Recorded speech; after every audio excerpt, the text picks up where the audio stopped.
So Jacob leaves Esau, and he travels to Shechem. And while there, he does something that was pointed out by Brother Reuben. He does something very unusual. He buys a plot of land for 100 pieces of money. Now, you have to observe that this is Jacob saying he intends to stay there. He intends to stay in Shechem. This is where he would dig a well. This is the well that was mentioned in John chapter 4 when Jesus comes up through Sychar, and there's a well and there's a woman by it. That's the well Jacob dug, and he dug the well because he purchased the land. So Jacob's intending to stay here for some time. It's a plot of land that he would eventually give to Joseph. It's a plot of land that we're told in Genesis chapter 48, quite strangely, that Jacob had to fight for. So it might have been that Jacob got there, Jacob with his thousands of animals, and there are other people around going, well, we want this pasture land, and Jacob actually fought for it. And then he went and he bought it, and then he dug a well. He's intending to stick around for a while. In any case, it's clear he wanted the land. And this was probably the spot visited by Abram in Genesis chapter 12, verses 6 and 7, where God told unto Abram, unto thy seed I will give this land. So maybe because Jacob was so familiar with the promises that had made unto his grandfather and father that this specific spot had some special import for him. And it's there that Jacob built an altar, or he might have actually just rebuilt the altar of his grandfather. And he calls it El-He Israel. Like many names in the Hebrew, it's easy to kind of translate the words, Mighty God Israel. That's what that means. Mighty God Israel. Or some people think it means God Israel. Right? I think it means the mighty God of Israel. Why would Jacob be making a declaration at this point in time about the mighty God of Israel?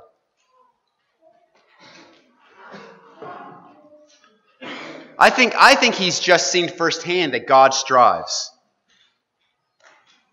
That God is mighty. And this is his declaration. He has come back into the land. He's come back to the land in peace. He's probably thinking, it's about time to retire. Right? My sons are watching the cattle, aren't they? We're told that. The sons are watching the cattle. I'll dig a well. I bought the land. I have every right to stay. The mighty God of Israel is watching out for me. I'm pretty happy.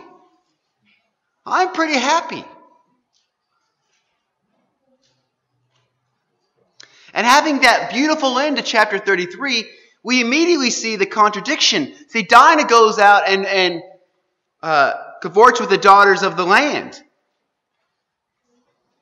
I mean, it might have been in the process of buying the land to begin with that Dinah first met Shechem. We don't know. He might have been the person that you buy the land from, being that he seems to be from the royal family there in the city. And she probably felt safe to do that because Jacob's laying down roots. Can't just be a nomad forever. So she goes out to see the daughters of the land. And notice there in verse 2 of chapter 34, the shortness of the subject and verb combinations. It's as if Scripture is trying to tell us and emphasize the carnality of what is about to happen. It says that Shechem saw her, took her, lay with her, and defiled her. It's as if in the shortness of the subject and verbs there, that the Scripture is trying to emphasize that there's no room here for hesitation. There's no room here for conscience to work.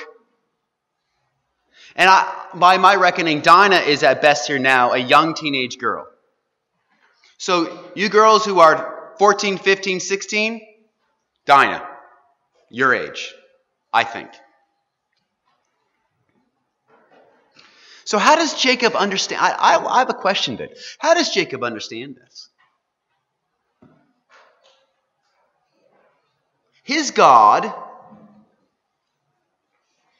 is the mighty God who strives, is the mighty God of Israel. He might rightly think, He has saved me from my enemy. I dwell directly under angelic care. And my beloved daughter has been raped and now appears to be held captive by the person that assaulted her.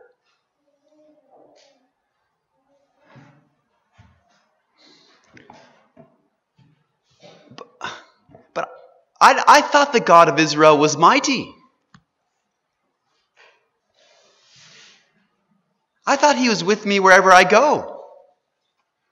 And fathers out there, you'd rather something was done to you than to your little girl, wouldn't you? You'd prefer it. Someone hurting your little girl, that's worse than someone hurting you. I'd prefer to be hurt than having something happen to my little girl. I mean, how keenly you would feel that. Do you see what a contradiction that feels like? I just built an altar. I just named the altar this. And next thing that happens is this tragedy in my family.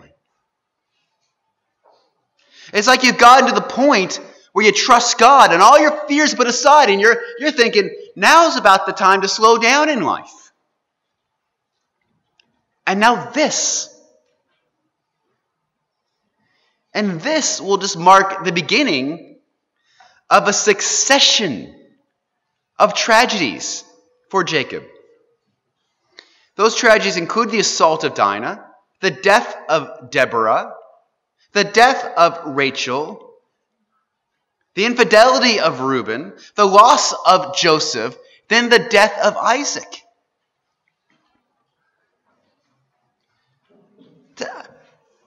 How do you trust God in the midst of tragedy? He is the one God. He appears to intervene in my life when it's His will. But at other times, I feel desperately alone and exposed.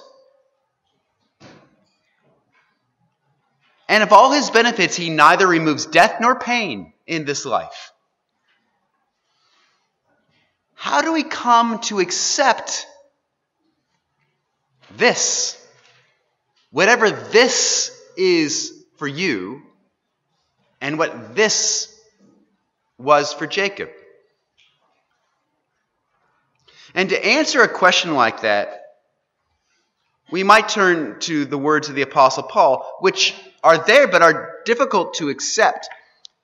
But I only refer to them because it actually deals directly with the theme of this weekend's study. See, Paul observes this mad world, right? And the world of Paul was a world very hard to understand because the believers were persecuted by leaders that lived evil and debauched lifestyles. I mean, how does that make sense? That makes no sense. The people that God loves the most are suffering the most. And the people that sin the most are the ones who appear to have the greatest amount of comforts. The world of Paul was clearly unjust. Whatever you think that, I don't know what you think the word unjust means. We all have a sense intuitively of justice. But you have to admit that when Paul observed the world, the Roman world he lived in, that this world felt and looked and acted like a world that was very much unjust. So Paul's answer to a world that's unjust is to tell us that creation was subject to something he calls vanity. Now, and that's just a Greek word that means it's misused. Vain here means misused or futile. We have to wrestle with the fact that unless God intervenes, that the natural state and course of this world is one that is misused and futile. That is its natural state. That is the state in which it will exist unless God intervenes into it. So the question is, why does God allow the world to exist in a way that is vain and is misused? And Paul's answer to that question in Romans chapter 8 is, for creation was made subject to vanity, not willingly. So creation didn't say, hey, God, I want to be misused. Please. Creation wasn't signing up for this. Paul's saying is God's doing it intentionally. Creation was made subject to vanity, not willingly, but by reason of him who subjected the same in hope. So God's will and the exercise of God's reason has put creation in a position of misuse or vanity for the purpose that we would grow in hope. I said this wasn't an easy answer.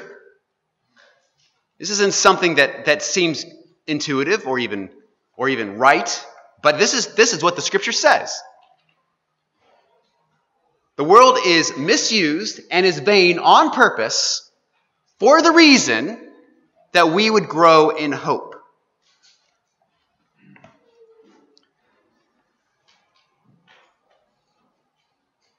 This is not to say that God can't cause pain or woe in addition to that of this misused or futile world. Of course he can, and he does, and we have Scripture's evidence of this. It's just to say that if he withholds angelic work, that pain and woe is its natural state of being. So Paul goes on to say that all creation groans and travails in pain until now. It isn't true only of non-believers, but it's also true of those which Paul said had the first fruits of the Spirit.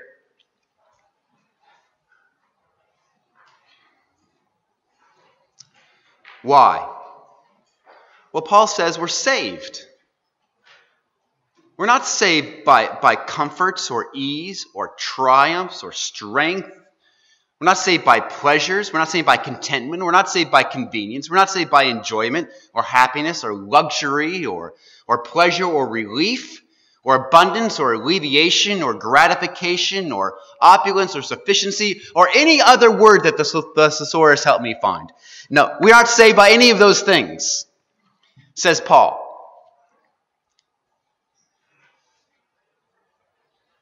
Rather, we are saved by hope of God's will and purpose. And when you hope for something you can't see and don't have, then you wait for it with patience. In fact, there's 3 times that Paul emphasized waiting in these verses, reading out of the RSV. Romans chapter 8, verse 19, for the creation waits with eager longing the revealing of the sons of God. Chapter 8, verse 23. And not only the creation, but we ourselves, who have the first fruits of the Spirit, groan inwardly as we wait for adoption as sons, the redemption of our bodies. And Romans chapter 8, verse 25. But if we wait for what we do not see, we hope for what we do not see, we wait for it with patience. So, what I want to emphasize then here is that waiting is not an option in our lives in the truth. Waiting is our life in the truth. We don't get to live in a world which isn't misused in vain. We don't get to live in a world that is righteous and good, that is just and fair. If you have some definition of fair, this world is not fair. We get to live in a world where we learn to wait and hope. That is the design of this world. It was made to produce those results, and producing those results are inevitable. They're unavoidable. And if in this very moment you don't feel the burden of the wait or the poignancy of hope, well, ironically, I think you just have to wait for it. Because I think, as says Paul, that it is inevitable that you will come to the conclusion. So there are some days when, like Jacob, you feel like you've overcome your fears, like he did with Esau, and you feel that the God of Israel is mighty, and you have no problems, you have no troubles. Those are wonderful days. Those are wonderful days. We ought to rejoice in those days.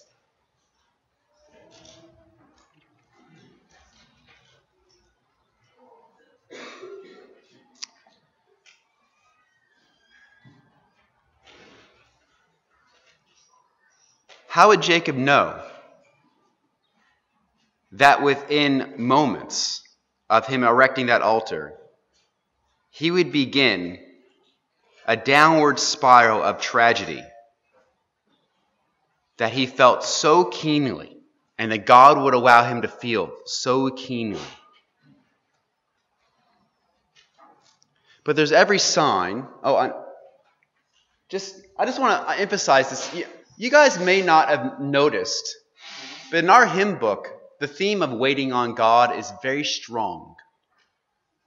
And in fact, even just looking at hymn 147, which we sang earlier on Thursday, but thou but suffer God to guide thee, and hope in him through all thy ways. He'll give thee strength whate'er betide thee, and bear thee through the evil days, who trust in God's unfailing love, and build on the rock that naught can move. Our hymns are really designed to emphasize for us the comforts of the truth.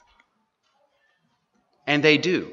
I'm not saying the hymn book's inspired, but you can draw lots of cross-references between this hymn book and the Scriptures. And I've been trying to pull hymns, maybe hymns you haven't sung very often, maybe hymns that are relatively new, but hymns that emphasize the truth of waiting on God, the truth of hope in God, so that you can see these words and you can find support and help in them.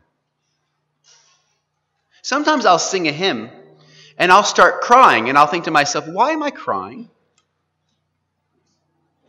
It'll be somehow the music moves something from here to here. Just somehow.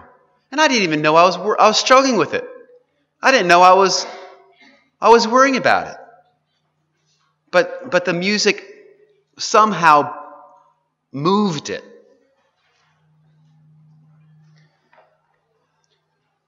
So hope is critical. Paul says we're saved by hope. Hope is that thing we hold on to in that midst of suffering. But there's every sign here that Jacob was getting too comfortable. He had cattle and sheep, I think probably numbering in the thousands. I mean, if he gives Esau 500 animals, I mean, how many animals does he have?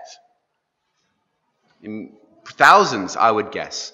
He had men servants, he had maid servants. In fact, when convincing the people of Shechem to become one people with Jacob and his sons, it seems as though Shechem emphasizes his wealth. Like everything this man has, his animals, they're going to be ours. Let's just be one people with him. They're peaceable.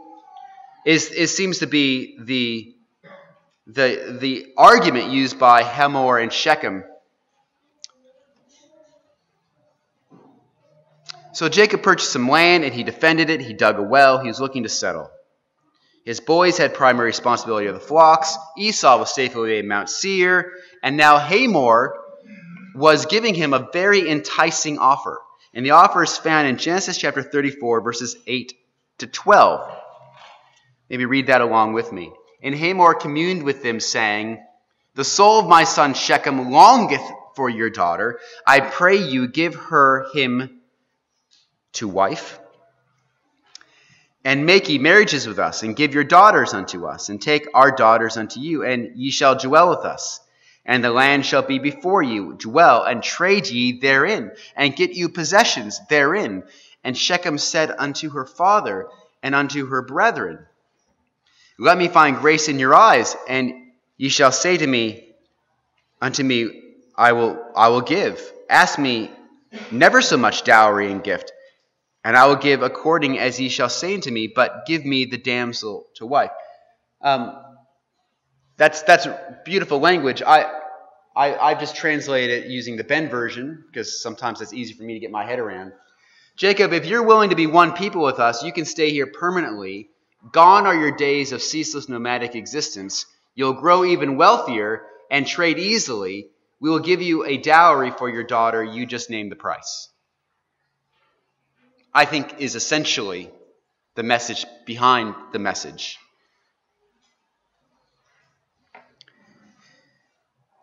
Now, it's clear that Hamor is speaking to Jacob because he says, your daughter. He doesn't say your sister, as if he's speaking to the sons. He says, your daughter, because he's speaking to Jacob. But it's not Jacob that answers.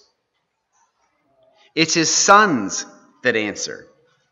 Now, I think Jacob doesn't answer because I'm suspicious that there's not a break in the text that we're not really told about. And if there is a break, that break would happen between verse 12 and verse 13, where Shechem makes his appeal to say, you name the price, Jacob, for your daughter, the dowry price, I will pay it no matter what it is. And in verse 13, there's the answer, and the answer is from the sons of Jacob. Now, I think that there's a break because really of three clues,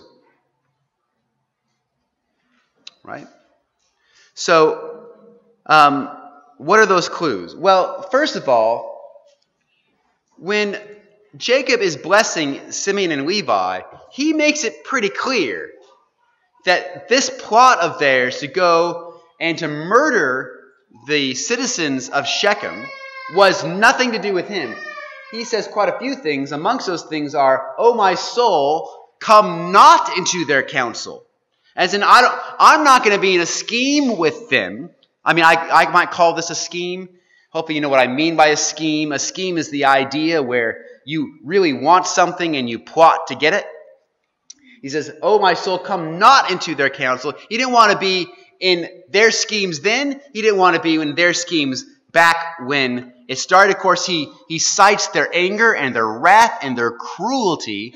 So it's clear that Jacob takes no responsibility for what happened. Now, there's a chance then, though, that maybe Jacob was complicit to the idea of offering circumcision, but was just unaware of the idea that then they would go and use that as a means to murder the people.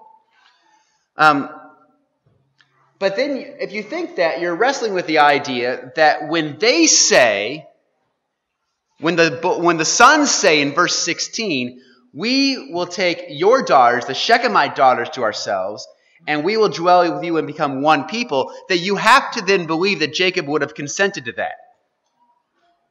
If you think that he's there offering circumcision as the answer, then you must also think he's there when this is said and that he's complicit with that, which I think is difficult for me to accept that Jacob would have done that given what he believed and how precious were the promises to him, and how he confesses that he's a pilgrim. And I think the third reason is the time requirement here. So the boys just hear about, "Hey, I'll do anything you ask." And then we're supposed to expect that on the spot, they think of circumcision, they hatch the idea they're going to murder the people. You know, that I think that actually takes some time for them to have heard the offer, to go away to think about it, to hatch a plot, then to come back, probably without even Jacob's knowledge, and go and tell Hamor This is what we want. And I think this is why specifically we're told the boys are answering and not Jacob answering. Now, I can't prove that for sure. These are 3 bits of evidence. But I think maybe, just maybe, between verse 12 and 13, there's a break in the text where they go and they think about it, they hatch the plot, and then they come back. But that being said, Jacob's response, the words of Jacob that are written there in verse 30, have a lot of issues. Those words are, and Jacob said to Simeon and Levi, "Ye have troubled me to stink among the inhabitants of the land, among the Canaanites and the Perizzites. And I, being few in number, they shall gather themselves together against me and slay me, and I shall be destroyed, I and my house." So, like I said, there's some issues with this verse. Now, what are those issues? Well, first of all, Jacob doesn't seem to acknowledge in that statement at all God's protection, which God had clearly offered him. He knew that he carried the promised seed, but he discusses the destruction of his house without any acknowledgement of that promise. Secondly, he does not condemn his sons for the deception, the murder, or for acting without his consent. He seems to condemn them only for the anticipated Hivite response. It's like he's not upset that they murdered as much as he's upset that of the repercussions that he thinks are inevitable given the fact that there was murder. He's anticipating events that in fact don't even come true. And third thing is, he allows his sons to keep the possessions from the city, which kind of make a mockery of their claims. Hey, it's for our sister. Oh, really? Were you thinking it was for your sister when you spoiled the city? When you think it was for your sister when you took all the cattle and all the sheep and you took slaves, it was for your sister, was it? So Jacob doesn't condemn them for that either. In fact, the idea that they took all those possessions would have made him only a bigger target for reprisals because he's carrying more stuff that an armed response would be able to address and take back and spoil. You know, Jacob has a tendency, brothers and sisters, to look at the future. I mean, another example, in Genesis chapter 37, he says, "I will go down to my grave mourning for my son." That's not true. That's not what happens. Here he's saying that they're going to come and they're going to kill me and they're going to kill my family and they're going to wipe us all out. You know, is anyone else like this? You know, he's got a tendency to look into the future and identify the worst case scenario and believe that one. Does anyone else have that problem? Anyone? Some farmers are nodding, right? Yeah. Farmers have that problem big time. Yeah. So, you know, I imagine the worst case scenario and then believe it. And we see a little bit of this, a tendency to look forward or to look backwards. So Jacob, he's looking forward. He's like, it's going to be horrible. The boys, they're looking backward. They're saying, well, it's his fault. He started it. And doing that, it's very easy to not take responsibility for the present. We're going to get into that a little bit more. The boys actually say in Genesis chapter 34, verse 31, they said, "Should he deal with our sister as with an harlot?" because that makes it okay. You see, what I've done is not really sin, really, because you know what? They deserved it. Yep. I'm just. I'm justified. I'm righteous because they dealt with our sister like a harlot, you see, and that makes me murdering them, enslaving their wives and children, and spoiling all those things. That makes it all okay.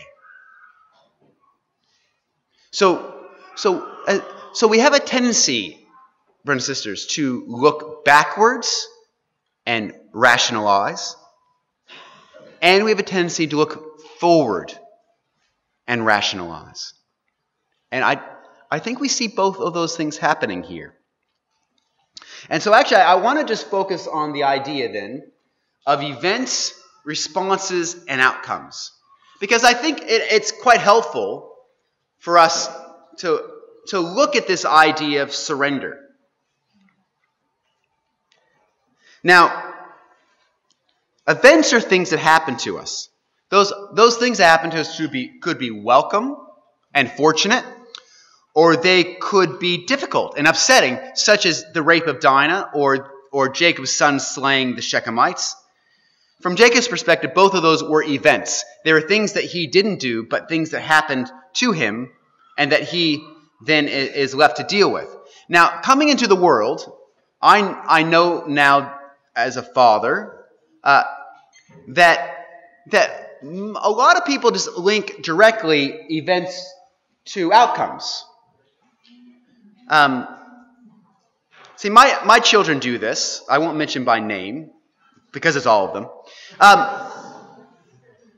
They use language like, it's his fault, or she started it, right? You know, I have to get that childish voice and the ting of it in my, you know how it is, parents.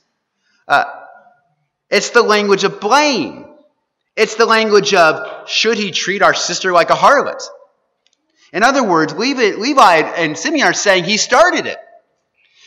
What they're really saying is that the event justifies the outcome. They're saying, my response was so overwhelmed by the urgency of the event that I had no choice. I had no choice. Dinah was treated like a harlot. The only action I could take is to murder all the people of the city. I'm not responsible for what I've done. The event equals the outcome. That's a kind of what they're saying. That's what kids say. They're so flush with the emotion of something they feel is unjust or unfair. They're so flushed with this that their options are to cry or hit out. The event equals the outcome. I see some mothers looking at their kids. It's really, we're all the same, aren't we? Well, now when kids grow up, they realize they have a response. That events don't just equal outcomes because they can intervene to affect the outcome with their willful response. See, now what happens when we grow up, we don't just think about the past. We start to think about the future. We think to ourselves, I see where this is heading. I see where this is going. I don't like where it's going. So what I'm going to do is I'm going to bombard the events with my willful response. I'm going to change the course of the events. Now this is Jacob looking into the future and saying, I want the birthright. I'm going to change the course of events. I'm going to control the outcomes. I want the blessing. I'm going to change the course of events. I'm going to control the outcome. There's really nothing that happens to Jacob that he can't make a little bit better with some effort. You know what I'm saying? What's going to happen? My life would be better if I just tried a little harder. Because I can see where things are going. I can see the outcomes that are going to come around the horizon. Now, whether or not to change the events, or to change the outcomes, I should say, we need to sin, well, that's not really the point, is it? Someone who bombards their life with a willful response because they want a very specific outcome they're desperate to achieve, you might express it this way. Events plus my willful response equals my preferred outcome. That is the formula of life for teenagers. You know what it is? Teenagers, raise your hands. Okay, you live by this equation, right? No, this is not true, guys. I'm being hard on you. Adults live by this equation. I live by this equation. This is the equation of humanity. It's just you figure it out when you're a teen. That's all, right? So naturally using this formula leads you to sin. But your thinking goes, it was necessary, the sin was necessary to achieve the desired outcome. In other words, the ends justify the means. You've heard of the phrase, the ends justify the means. Okay, so we have two cases of justification occurring. Okay? One case is that we look at someone who looks back at events, finds in them the motivation and the justification for sin, and then uses that to get what they want. Okay? The other case is someone looking forward to an outcome that they want, seeing the outcome they want, then using that as a motivation to get what they want. Okay? So in either case, we only live in the present, but we're looking at events and saying, yep, that motivates me getting what I want. Looking forward to desired outcomes, that motivates me getting what I want. But either way, there's a lot of rationalization and justification going on. Now, I would put forward to you that neither blaming nor controlling are principles that lead to waiting on God very easily.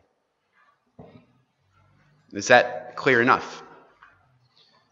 If you want to wait on God, using blame and using control and trying to control your desired outcomes are not tools that you want to get a hold of.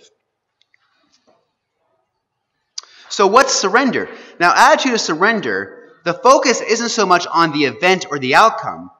The focus is on a faithful response to conditions, whatever the conditions are. In other words, when agitating events occur, such as what happened with Dinah, or what happened with the murder of the Shechemites, you pause. You realize the event may change the outcome you anticipated. The event may change the outcome you desired. But you trust that God knows that. You consider, what is a faithful response? What is God's will for me right now? You don't blame events on God.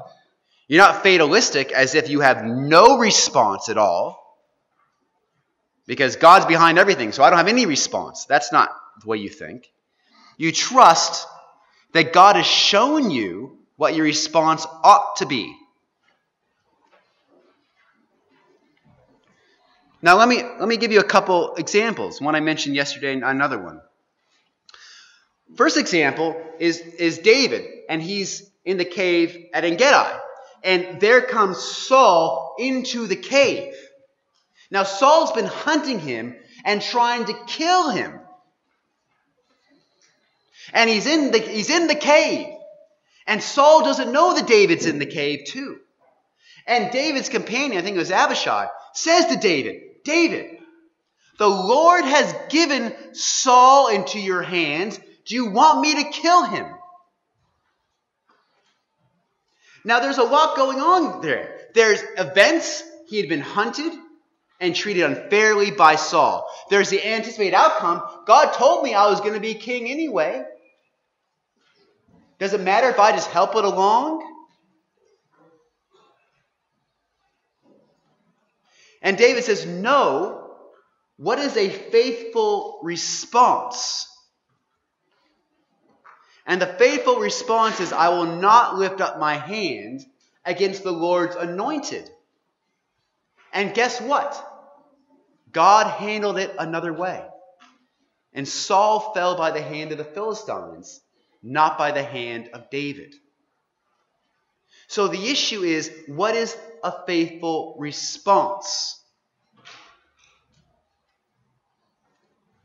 Another example is Daniel in the lion's den. We were exhorted about this recently at Christ Church North. Great exhortation by Brother Grant Bowden. And I was thinking about this class as he was exhorting. And there you have Daniel. Now Daniel is the subject of a persecution by the other rulers of Persia because they construct a law meant specifically to bring him down. Now that's a bad event. That's an unfair event. And you could see that the anticipated outcome is a pretty gruesome death. So you definitely have an event and you have an outcome. But Daniel goes into his room and, as he always has done, opens up the window, looks towards the west, towards Jerusalem, and prays. That was a faithful response. Daniel could have focused on blame and events. He could have focused on outcomes. But he responded faithfully. Now, these are extreme examples, okay? But I think sometimes it's useful to look at an extreme example to sort of see the principle that might play out itself in hopefully less extreme ways in our lives. Right? That is surrender. I know where this is leading. I don't like where it leads. I know where it came from. Feels very unjust. But what is the right thing for me to do right now? What is the next right thing to do?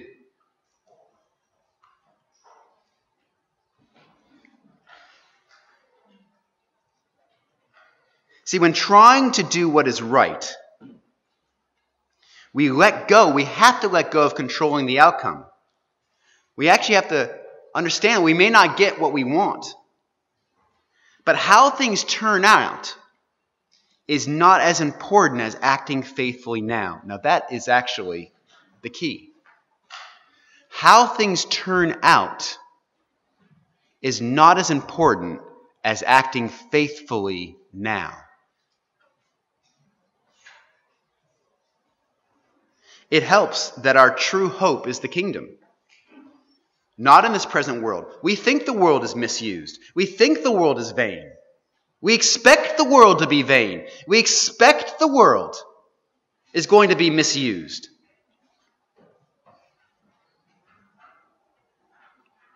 We might say a prayer like, "Thy will be done, not mine."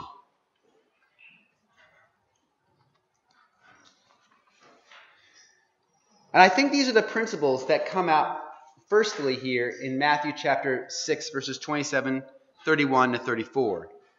Which of you, by taking thought, can add 1 cubit unto his stature? Therefore take no thought, saying, what shall we eat, or what shall we drink, or wherewithal shall we be clothed? For after all these things do the Gentiles seek.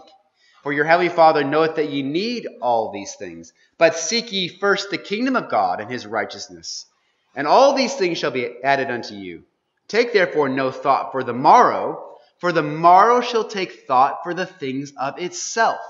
Sufficient unto the day is evil thereof. Tell me, is the Lord not saying, don't focus on tomorrow. Don't focus on how you're going to get what you want tomorrow, how you're going to add a cubit to your stature, how you're going to get your next meal, how you're going to get the drink and clothing that you want. Now, there's some portion of that which I'm sure is very prudent. Okay? But as a focus, the Lord Jesus is saying, our focus is on today, not on anticipated outcomes.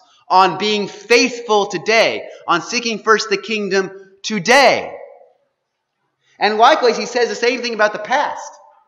Earlier he says, ye have heard it's been said, an eye for an eye, a tooth for a tooth. But I say unto you, that ye resist not evil, but whatsoever shall smite thee on the right cheek, turn to him the other also. So it's not as if I've been hit, so now my response is, I get to hit you back.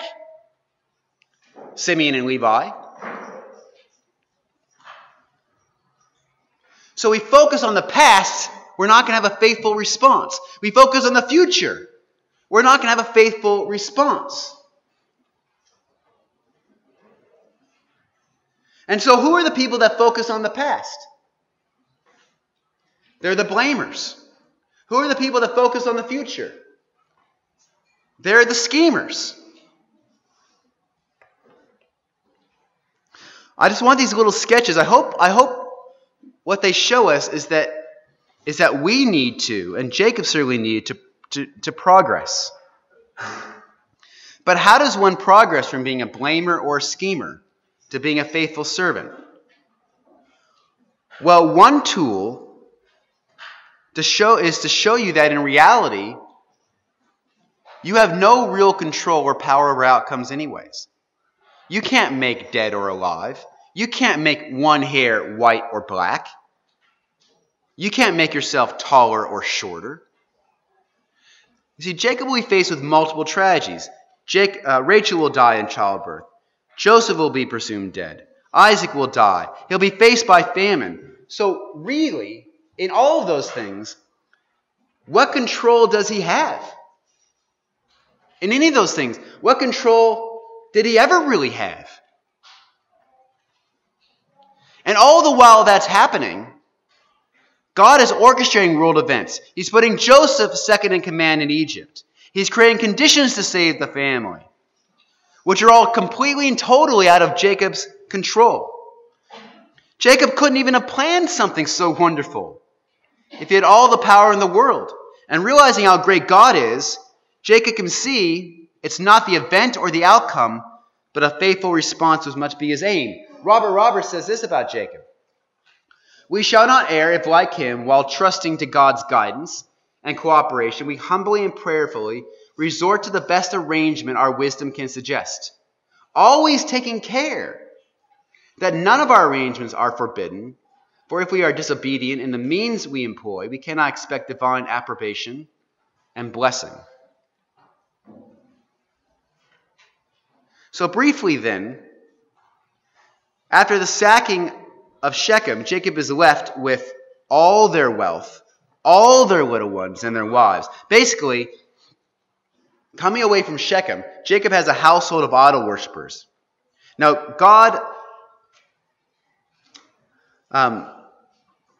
God says to Jacob in chapter 35, verse 1, arise and go to Bethel and dwell there, and make an altar to the God who appeared to you when you fled from your brother Esau.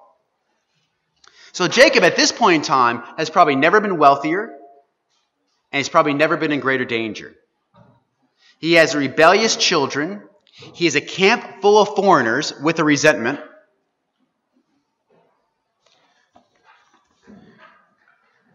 Could he put his trust in riches? God says, go to Bethel. I want you to remember when you had nothing. He needs to remember a time when unfaithful responses had made his future very uncertain in the day of his distress. And so Jacob commands his household in verse 2, put away foreign gods that are among you and purify yourselves and change your garments. Now this is in contrast to his sons. His sons proposed to join with the Shechemites on the ritual of the law, and on that basis, they destroyed the people and enriched themselves. Jacob doesn't propose joining with them on the principles of the law.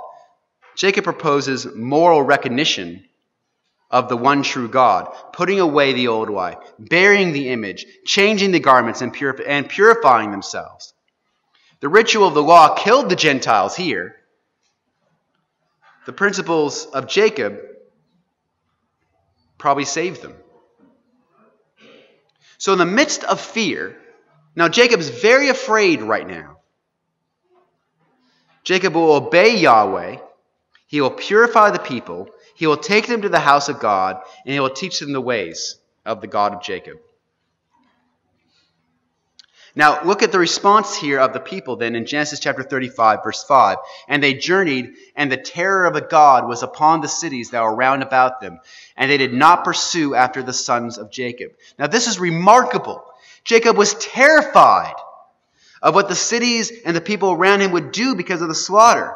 If you were in terror of this, and you were a man of the disposition of Jacob, what would you do at this point in time? What would you do? You'd start turning pruning hooks into spears. You would start arming your people. You would start building a defense. You would start setting in order the battle. You would start striving. If you were a man of Jacob's disposition and temperament, and you were terrified, and you knew that you were a target, and you deserved to be a target, you would start organizing your defense.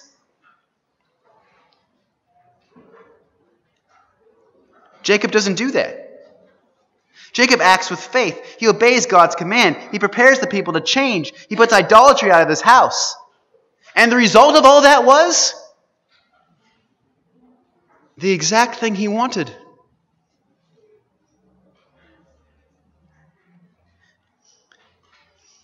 Hosea says this. Hosea chapter 12. He took his brother by the heel in the womb. He had strength. He had power with God. He had power over the angel. He prevailed. He wept. He made supplication. And he found him in Bethel. How did Jacob find God in Bethel? Because this is the incident. Tell me, brothers and sisters, how did Jacob find God in Bethel? Now, it's not hard to see where that word found is so important in the life of Jacob, because you turn over to when Laban in chapter 31 is going through Jacob's stuff, you see the word found several times. Maybe you just want to cross-reference this. In Genesis chapter 31, verse 32, with whomsoever thou findest thy gods, but he found them not. 34, he found them not. In verse 35, he found not the images. Verse 37, what hast thou found of all thy household stuff? Over and over again, this emphasis on finding. And what does Jacob do just before he went to Bethel? He takes all the gods, he found them. Laban couldn't find them. But you know who found them? Jacob found them. And he found them and he hid them under the oak. And because he hid them and hid those idols there, he prepared himself to find God. Now we think of, what are idols, brothers and sisters? I'm rushing because I know I'm over time. What are idols, brothers and sisters? You may think an idol is a piece of wood or stone or metal. It's a god that you worship. That is an idol, yes. But an idol is something you trust when you feel very uncertain. Why do you think they create idols or gods for weather, for fertility, for harvests? All these things which appear to be very uncertain in the life of an agrarian and nomadic people. They create gods because they want to create certainty in an uncertain world. So they get the idol and they worship the idol because they're looking for something upon which they can get a little bit of divine help. That's an idol. It's a crutch. It's something you put trust in. It's something you put trust in which isn't trustworthy. And so while Jacob buried the idols of the Shechemites, and maybe some of those of Rachel and his own household there, I would put forward to you that Jacob also buried his own idol. Because when Jacob didn't trust in himself, and when Jacob didn't organize his defense, and when Jacob didn't set a battle in array, and when Jacob was obedient to God in the midst of fear, he buried an idol himself. And that idol was self-sufficiency. That idol was trusting himself. He buried that idol along with the other people because he was obedient in the present, not looking toward to the future, not looking back at the past. He was faithful in the present, and he buried his own idol. He put away the thing that he wanted to trust in that he couldn't trust in, which was himself. Now, we've been turning a lot to Hosea, and we may ask ourselves, why are we turning up to Hosea all the time? Well, because it's a prophetic record of the life of Jacob. But was Hosea the prophet bringing up Jacob so that we would understand more about Jacob? Or is Hosea the prophet bringing up Jacob because it had something to do with his own time?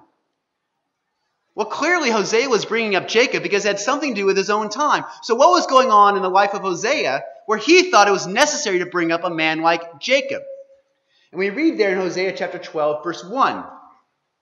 It says, Ephraim feedeth on the wind and followeth after the east wind.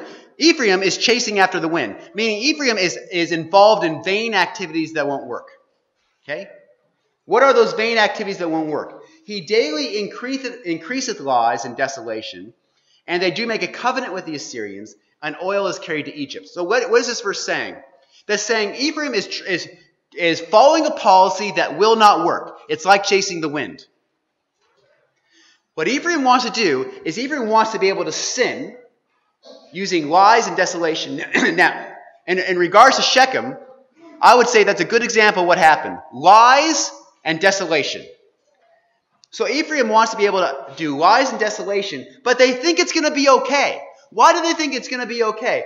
Well, I can get away with lying because you know what? I've made a covenant with the Assyrians.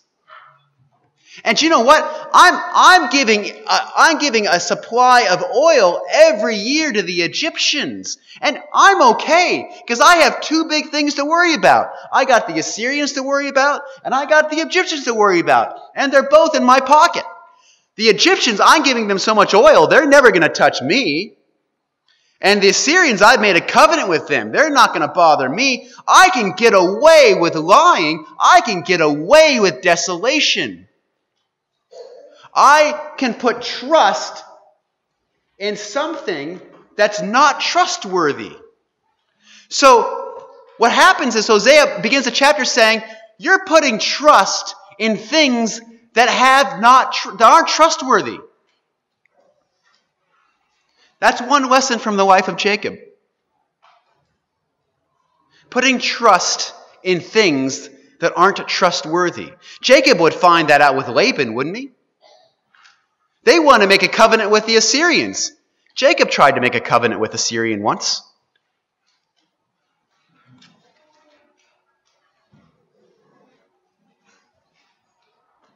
But that's not all. It says then, after telling about the story of Jacob, we read in Hosea chapter 12, verse 8, Ephraim has said, but I am rich. I've gained wealth for myself.